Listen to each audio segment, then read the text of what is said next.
बिस्मिल्लाहिर्रहमानिर्रहीम अस्सलामुअलैकुम जी। आज मैं आपके लिए एक और न्यू हाउस फॉर सेल आपके लिए लेके आया हूँ। सबसे पहले आपको पिक्चर की बात की जाए, सबसे पहले आपको पिक्चर दिखा देता हूँ हाउस की, और उसके बाद हम पेमेंट की बात करेंगे और भी मज़ीद बात करेंगे इसके अंदर आपको कितने हाउस में कमरे मिलेंगे, कितने बेडरूम मिलेंगे, कितने बाथरूम मिलेंगे।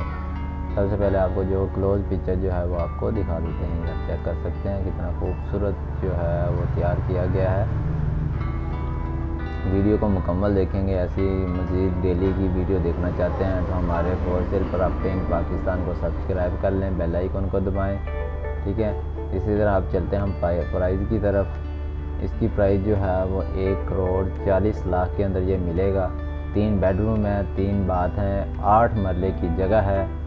ये आपको मिलेगा बहरिया होम 3 बेडरूम अवेलेबल बहरिया टाउन के अंदर ये मिलेगा 1,40,00,000 के अंदर। और भी मज़ीद डिटेल जानना चाहते हैं तो आपको लिंक जो है वो आपको डिस्क्रिप्शन में मिल जाएगा। आप आके जो मज़ीद डिटेल जो है वो पढ़ सकते हैं।